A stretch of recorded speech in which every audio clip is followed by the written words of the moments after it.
12th pass করার পর nursing ক্ষেত্রে 3টি কোর্স বেশ জনপ্রিয়: এএনএম নার্সিং, জিএনএম নার্সিং এবং বিএসসি নার্সিং।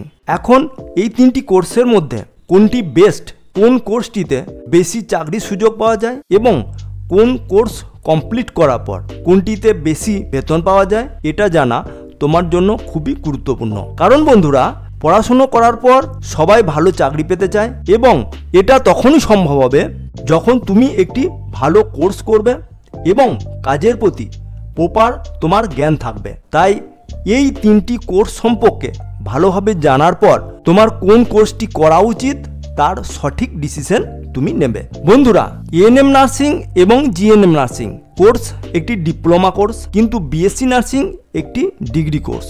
চলো এক এক করে প্রথমে এই কোর্সগুলি সম্পর্কে জেনে নিই, তারপর বাকি প্রশ্নগুলো নিয়ে কথা বলবো।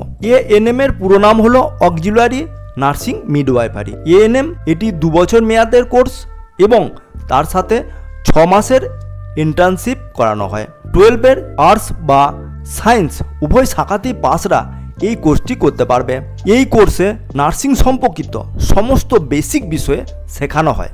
এটি কমপ্লিট করার পর যে নার্স হয় সেই নার্সকে এএনএম নার্স বলা হয়, যেখানে শুধুমাত্র ছোট এবং গ্রামীণ পলিক্লিনিক হাসপাতালে কাজ করতে পারবে। জিএনএম কোর্সটি পুরো নাম হলো জেনারেল নার্সিং মিডওয়াইফারি। এটি 3 বছরের কোর্স, যেখানে 6 মাসের ইন্টার্নশিপ করানো হয়। কোর্সটি করার জন্য দ্বাদশ শ্রেণীতে ফিজিক্স, কেমিস্ট্রি, বায়োলজি অবশ্যই থাকা দরকার, তবেই এই কোর্সের জন্য ভর্তি হওয়া যাবে। জিএনএম কোর্সটিতে এএনএম এর তুলনায় বেশি সিলেবাস রয়েছে। এই কোর্সে পড়াশোনার পাশাপাশি প্র্যাকটিক্যাল বিষয়েও বেশি শেখানো হয় এবং এই কারণে বেশিরভাগ হাসপাতালে কেবল এই জিএনএম নার্সদের দেখা যায় আর তাদেরই বেশি অগ্রাধিকার দেওয়া হয়। বিএসসি নার্সিং এর পুরো নাম bachelor of science nursing. BSc nursing এর সিলেবাস এএনএম নার্সিং এবং জিএনএম নার্সিং কোর্সে যা পড়ানো হয় তার থেকে অনেক বেশি। বিএসসি নার্সিং কমপ্লিট করার পর এক ট্রেন্ড নার্স তৈরি হয়। বন্ধুরা, ওয়েস্ট বেঙ্গল বোর্ডে বাংলাতে পড়াশুনো করেও এই কোর্সগুলি সহজেই করতে পারবে, তবে জিএনএম নার্সিং এবং বিএসসি নার্সিং এর জন্য ইংরাজি প্রয়োজন, কারণ উভয় সিলেবাস শুধুমাত্র ইংরেজিতে। বন্ধুরা, এবার জেনে নেওয়া যাক এই 3টি কোর্স করার জন্য কোর্স ফি কত লাগবে। কারণ এই 3টি কোর্সের মধ্যে এএনএম নার্সিং সব থেকে কম সময়ের, তাই এর ফিজও কম। জিএনএম নার্সিং তার থেকে বেশি এবং সর্বোচ্চ ফিজ হলো বিএসসি নার্সিং এর। 2 বছরের এএনএম নার্সিং এর জন্য মোট খরচ পড়বে 1 লাখ টাকা। 3 বছরের জিএনএম নার্সিং এর জন্য খরচ পড়বে তোমার 1.5 থেকে 2 লাখ টাকা এবং বিএসসি নার্সিং এর জন্য তোমার খরচা হবে 3 থেকে 4 লাখ টাকার মধ্যে। তুমি যদি এই কোর্সগুলি একটি ভালো বেসরকারি কলেজ থেকে করো তাহলে এই খরচাটা অনেকই বেশি পড়বে। বন্ধুরা, এখন এদের কাজের কথা বলি। কাজ প্রায় এই 3 জনেরই সেম হয়।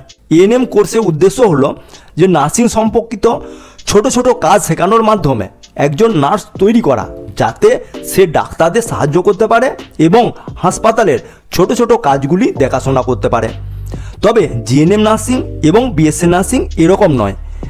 এতে একজন ট্রেন নার্সের সমস্ত কাজ শেখানো হয়, যাতে বড় বড় হাসপাতালে বড় ডাক্তারদের সাথে থেকে কাজ করতে পারে। তারা হাসপাতালে রোগীদের যত্ন সম্পর্কিত সকল ধরনের কাজ দেখাশোনা করতে পারে। এক অর্থে যদি দেখা যায় জিএনএম নার্সিং এবং বিএনএম নার্সিংদের বড় বড় হাসপাতালে এএনএম নার্সিংয়ের চেয়ে বেশি অগ্রাধিকার দেওয়া হয়, বেশি সম্মানও দেওয়া হয়। যাই হোক বন্ধুরা, আজকাল নার্সিং বালকদের চাকরির অভাব নেই। নার্সরা কোনো না কোনো হাসপাতালে কোনো না কোনো চাকরি পেয়েই যায়। যদি আমরা হাসপাতালের বেতনের কথা বলি তাহলে এএনএম প্রতি মাসে 10,000 থেকে 12,000 স্যালারি পাবে, যেখানে জিএনএম নার্সিং এবং বিএনএম নার্সিং ডিগ্রিধারীদের শুরুতেই প্রায় 15 থেকে 20,000 টাকা চাকরি পেয়ে যাবে। তাই যদি তোমার হাতে বেশি সময় না থাকে এবং কোর্স করার পরই দ্রুত চাকরি পেতে চাও তাহলে এএনএম কোর্সটি তোমার জন্য সব থেকে ভালো।